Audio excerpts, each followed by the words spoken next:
All right, welcome back to a new summer series episode as we go inside Iowa State football fall camp edition. Today, we are as always presented by our friends at Fairway Meat and Grocery. The Fairway Meat Market in Ames is my go-to spot. I'll be there in a couple weeks when I drop off the camper at the RV lot and I go straight to the meat market and I see what they have for us. It's right where the old Wallabies used to be. Phenomenal spot. I promise you, you guys are going to be blown away.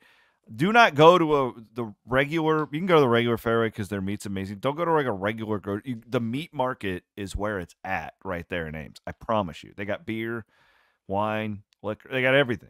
Buns, anything you need is at the Fairway Meat Market. Today we've got Derek Hoodjer from Iowa State football, recruiting coordinator. He's kind of like the GM of Iowa State football, is what I would call him.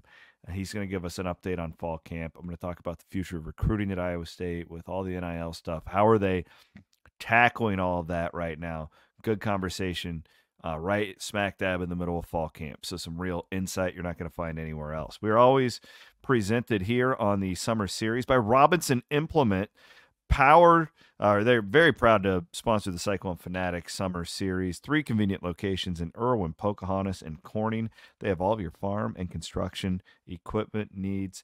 A full-line Agco, Kubota, and Versatile dealership for all of your farm equipment needs. Remember our friends at Robinson Implement. All right, here we go. Derek Hoodjer, Iowa State football, here on the Summer Series, Cyclone Fanatic Podcast Network. All right, guys, we are in the tail end of our Inside Iowa State football summer series here. It's been a few weeks since we've had one, and I wanted to get a fall camp update with my main man, Derek Hoodjer from Iowa State football. We'll do some camp stuff and also want to just talk in general about a couple of recruiting things because that's one of Derek's big responsibilities. That is his big responsibility with the program. First of all, the camp, we had the tough break with the Daniel Jackson news. How does that impact things? That's a tough one. I feel like that was one, talking to some people in the program, that it was more of a personal thing. You guys hated to see that happen. That kid's been through a lot. Yeah, certainly don't want to slight the player at all. Daniel is a really good player, and he proved it. And there's a few games last fall I don't think we win without him. And No doubt. he's a really talented kid. And so on the field, there's certainly a negative impact. But as you mentioned, beyond that, he's such a wonderful person and has really been through a lot going back to his senior year. Got in a car accident, went through a really tough injury and missed his senior season. He gets here and he's off to a great start. Gets injured, that year doesn't go the way maybe it was had the chance to go, and then to work all the way back to have the season he had last year going into this year and had an opportunity to make a huge impact. So it's really tough, but he's a kid that's grounded in a tremendous foundation. He's got awesome parents. And so he'll come out of this okay, and he'll be able to handle it. And he'll find a way to help our team and make an impact this fall, even in some capacity, with his leadership and his ability to push other guys and to be there for them. I heard what Matt said in his press conference earlier this week about his football future. I mean, I figure it's probably too early to make a decision. What are the chances he's on the roster next year, though? Because he has another year, right? Yeah, he does. He's got a COVID year available to him. And I think that's obviously a question that Daniel will have to answer at some point. And I think the primary, goal and objective right now is to get himself healthy, get the rehab off to a good start, emotionally kind of work through everything that comes with getting injured in that way. And then that's a conversation he'll have with his family, he'll have with Coach Campbell. And that'll be a decision that Daniel will work through here later on. But yeah, that's certainly an option for him. Even before this, I felt like the wide receiver position, like, to me, may have been the most interesting. I'm always obsessed with the D line. It's my favorite position. I love those guys. But the wide receiver, like, I felt like with Overby, I'm a Benny Nagoya guy. Like, that's my dude. Like, I think he's insane. Love him. I guess I'll put it this way. There's so much young talent on this team that we really haven't seen at that position. And then you bring in the 2 transfers. So where do you go from here with Jackson? What's the next man up? What's that spot look like? Yeah, I think the unfortunate reality of football is you understand injuries occur, and Mm-hmm. You have to try to build depth in that way, and you have to kind of prepare every off season. When you're building rosters, when you're looking years in advance, you have to kind of explore every worst case scenario and hope you have an answer. And you certainly don't always have one, but that's the goal. And I think we are fortunate right now. We've got obviously two of the best receivers in the entire country, and the fact that they're both on our team together certainly gives us a lot of peace of mind in Jalen and Jaden.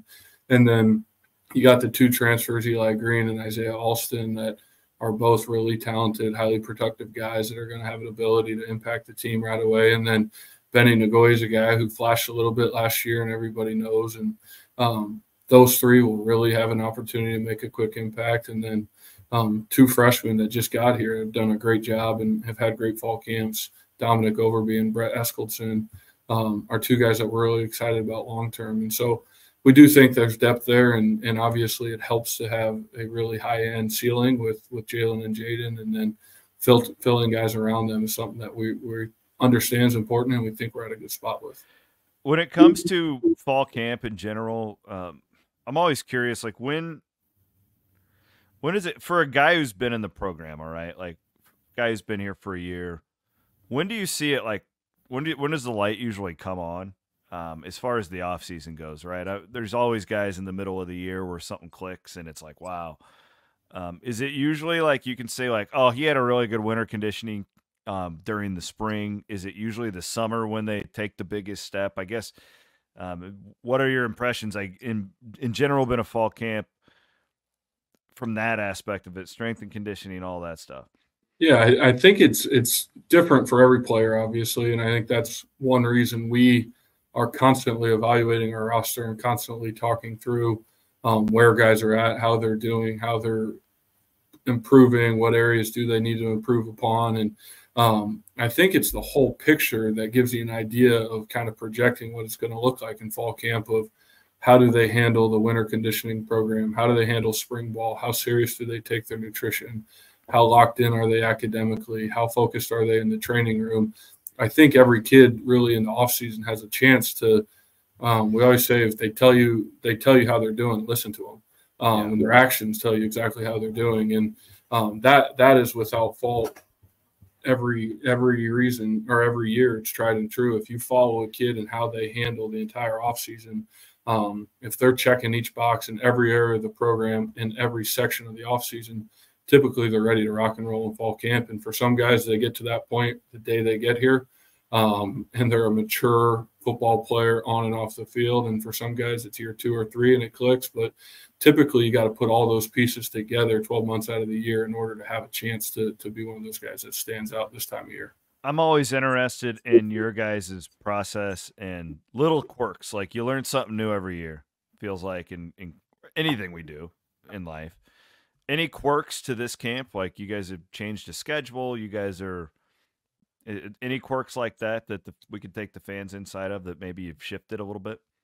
I don't think we've shifted a lot. I think a year ago we probably shifted significantly from that 2022 or 2022 fall camp. And last year was certainly a lot different. I think it was unique. We practiced in the afternoon for really the first 8 days. And we were fortunate weather-wise to get a lot of heat. That's one thing that it's tough and it's a struggle, but one of these Saturdays, the first month of the season, is going to be really, really hot.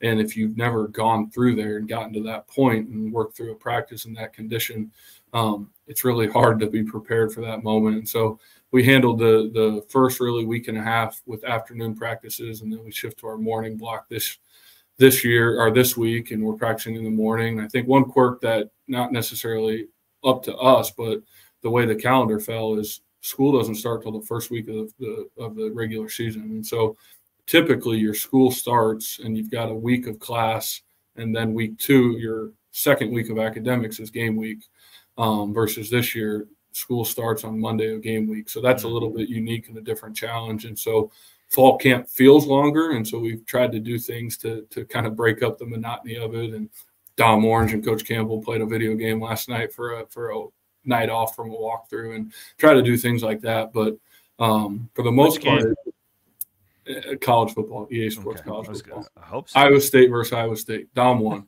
Big win. That's good. I would have a problem. I think I would be concerned if the head coach is like an ace video game player. Yeah, he was up by one at halftime, and he fell apart. Oh man, Yeah, that's that's a bummer. I from a recruiting standpoint, I'm fascinated. Like we don't really. It's maybe you probably know more than me, but I have no idea what the rules are for the 25 class. Like it just well, yeah, and you got guys who will sign in December when they're asking you about like the NIL aspect of all this because it's going to be in house for what we know. Well, yeah. for 25 again, I don't even know like I feel like I'm misquoting myself because I don't fully understand it. How are you talking to recruits about that stuff right now with so much that's in flux? Because I'm assuming you're getting asked about it. Yeah, and we really handled a lot of that on the official visit this summer. And um, I think the way we've handled it is try to be as open, honest, and transparent as we possibly can be in really every area of our program. And we think if you handle things in that way, it really self-selects the kids that want to be in an environment that we're in, and there are no surprises when they get here, which has really, in the end, helped us retain our players as well because kind of the experience and the value system that you recruit to aligns with what they actually feel here. And so, in that way, we've honestly handled a lot of those conversations with exactly what you said. Hey, this is what we think it's going to look like. This is the timing. These are the rules that we know are going to be in place. These are the areas that are maybe up for interpretation or up for debate still, or we're still trying to grind through the gray areas. This is the timeline of when we think you'll start to feel these things. And so NIL has always in recruiting been kind of the last component for us. We're certainly not the leading edge, and we want to continue to recruit the same way we have. And every time college football changes, we don't want our value system to adapt at all. We want to adapt those changes and build them into our value system. So it's certainly been a conversation point, and it will continue to be more and more of a conversation point. But sometimes the right answer is the truth, which is, hey, we think it'll look kind of like this, but we don't know exactly until all the dust settles. And it's certainly been successful for us thus far. What has been the process this camp? Because maybe your strongest position, arguably, is that group of safeties. Um, their injury, they had a lot of injuries last year. Are those guys taking every rep? Like how do you walk through that with a guy like Freeler, guy like Coop, who we know are these top end guys, but like, is this a deal where they're taking 50%? Curious what the game plan's been with guys like that.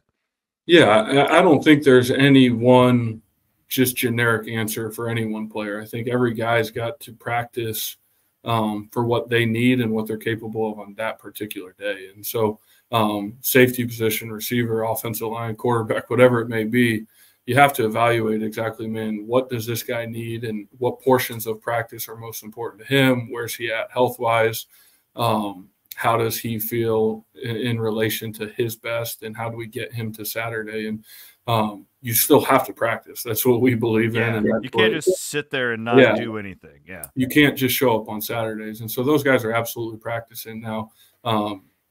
There's people all across the board. Football is obviously a violent sport. Guys are dinged up here and there, and maybe out for these segments on this day, and they're in for that segment. And you really focus on trying to make sure that you're meeting the player where they're at, so that when Saturday does come here in a few weeks, they are feeling as good as they possibly can, and they're ready and prepared to go play in the game. And part of that is physical. You don't want the first time that they're getting contact collision to be on the first home game of the year. Yeah, that makes a lot of sense. All right, we'll get back to Coach Hoodjer in just a couple of minutes, but I want to thank our great sponsors who bring all of this content to you, and the Natuzel boys. Actually, they're a father-son combination. Great dudes. I'm really glad I got to know these guys, Clay and Chase, and they are Raymond James Financial Advisors. And I want to introduce you all to them, where you can learn more about the financial services that they provide. And you can go to their website, raymondjames.com/Natuzel. That is NETUSIL, raymondjames.com/Natuzel. Or just Google Raymond James, Clay, and Chase Natuzel. That's super easy to do. Diehard Cyclone fans, and they are big supporters and believers of what we're doing here at Cyclone Fanatic. We couldn't do the summer series without those guys. Last but certainly not least, my friends over at Central States Roofing. Shout out to the Hanson family. Mark Hanson's the president over there. His founder was his dad, Harlan Hanson, way back in 1968. This is a great local company, and they have been in business for 56 years. 100% locally owned and operated, 56 years. They are diehard Cyclones as well. Central States Roofing. I know a couple of you have reached out to them already, which we appreciate. The Cyclone Fanatic Summer Series continues as we go inside Iowa State football.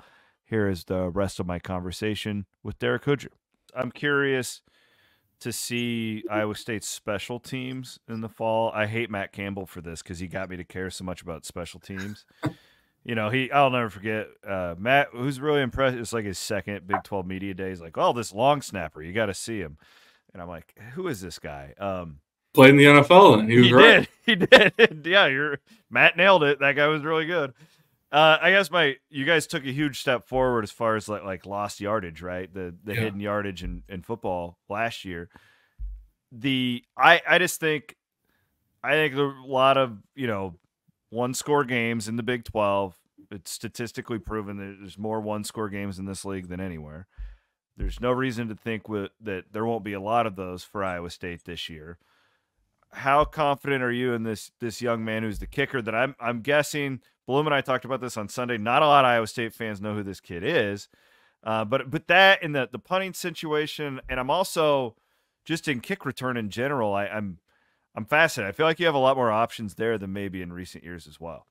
Yeah, I think we do. In special teams, it certainly gives you a better chance to be successful and win in the margins, like you're saying, the hidden yardage, when you have good specialists, which includes the kicker, the punter, the snapper, who's ever the pooch punter, the guy that returning the kicks, returning the punts, et cetera. And so we do feel like we've got a better, ability heading forward this year than maybe previously. And obviously Chase did an unbelievable job last year for us.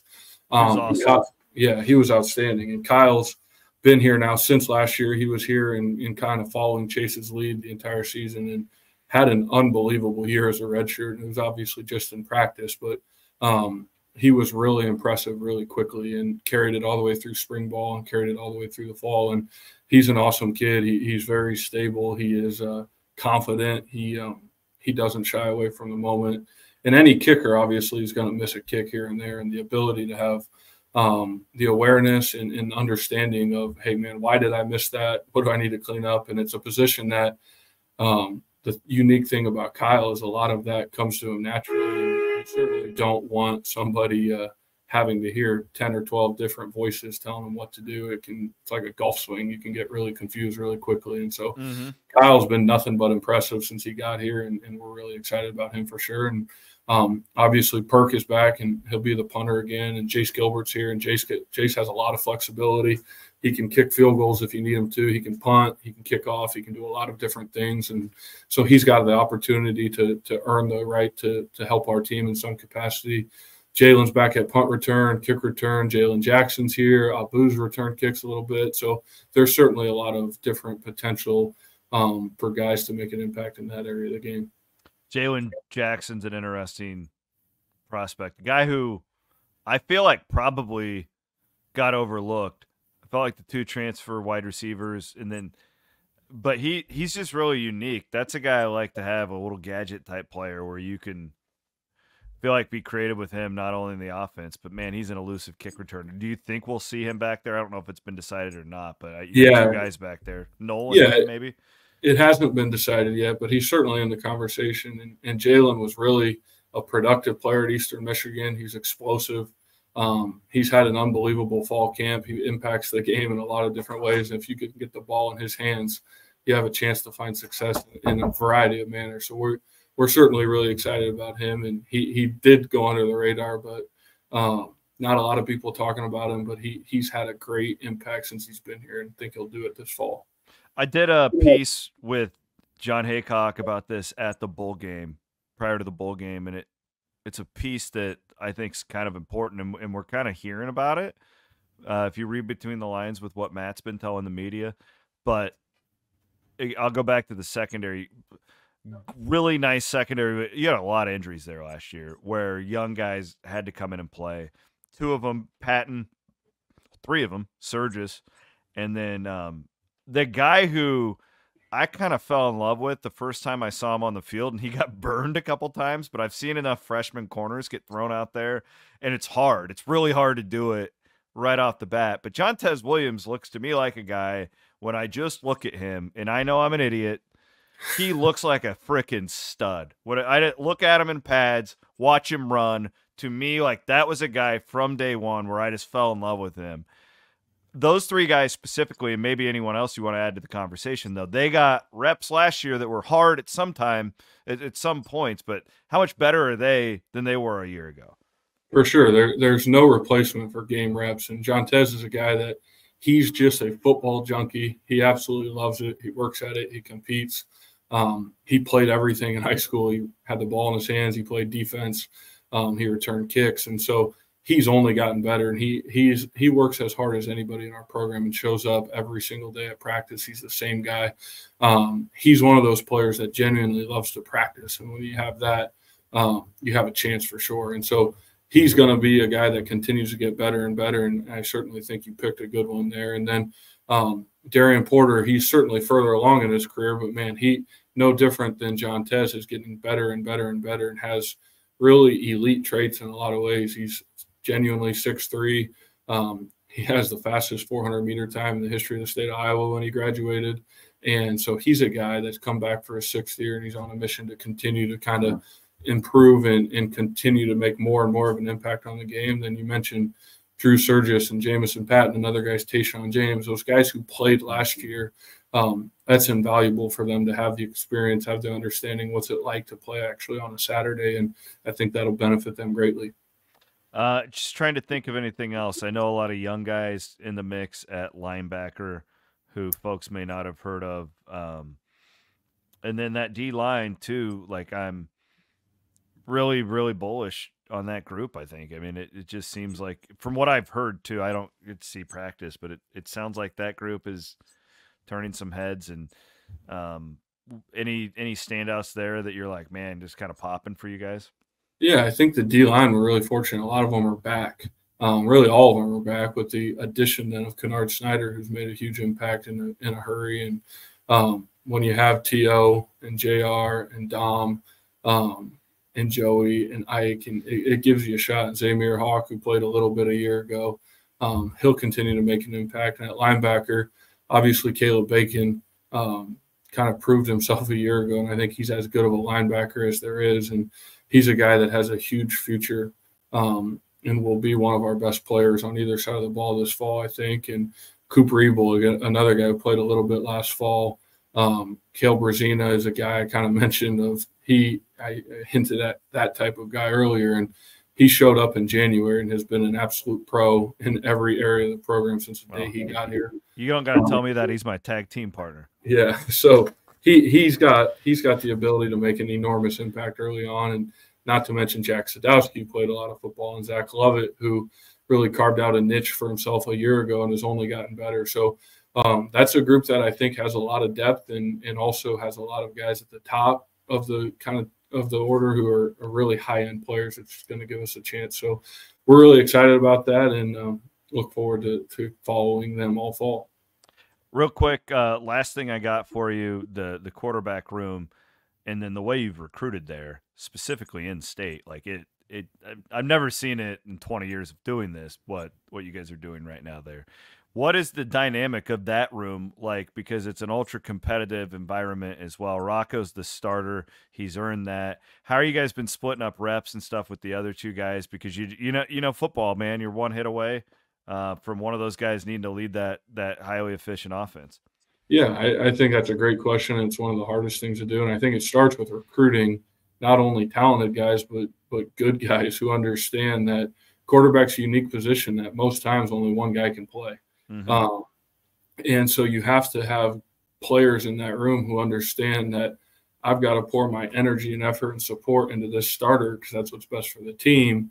And yet I have to be motivated and locked in to make myself the best I could be, because your number could be called at any moment. And so we're certainly in a different spot than a year ago, where nobody had played before. Rocco had an unbelievable freshman year and has proven himself to be a really high end player in our league and across the entire country. Beyond that, has leaned into that as being the starting quarterback all offseason. And I think his actions speak for himself as far as what his character and what his leadership and what he stands for. We are really, really fortunate and grateful that Rocco Beck's our quarterback. And then behind him, and he does a great job just the other way, man. When anytime there's a big play with another quarterback in the game, he's the first guy celebrating every single time. He pours his energy into making those guys better and helping them improve. And so you try to get all of them reps. Obviously, Rocco gets the most reps, and you kind of flow from there. But you try to do your best to make sure they all do get reps and continue to improve and push themselves to become the best they can be as fast as they can get there. Well, shout out to Dan McCarney and to Paul Rhodes and just everybody from the past, because these young in-state quarterbacks are Cyclones. Yeah. Right. They grew up Cyclones, and that wasn't the case 20 years ago. And when you got Moberly and Cole, like these guys, it's about more than themselves. Yeah, there's 3 in a row coming, from JJ to Moberly, and then I'm not allowed to name the other one, but obviously to have 3 guys who grew up Cyclones, they're here locally, they're high character guys, and they also happen to be really, really talented football players. That certainly makes it easier, and that's the goal and the mission every year. You build a recruiting class, you get the most important, and the first thing you got to check is quarterback. And if we can continue to do that, I think we'll have a shot. Derek, thank you for your time. I appreciate it. I know that it's a busy time of year, but good to get your insight on all this stuff. And best of luck. I probably won't talk to you again on one of these until probably the off season. So go out and kick some butt, man. Yeah, I appreciate you, and I appreciate everything you guys do. You guys are awesome and make a huge impact. I know everybody in our fan base agrees. Thanks, man. Derek Hoodjer, Iowa State football here on the Summer Series.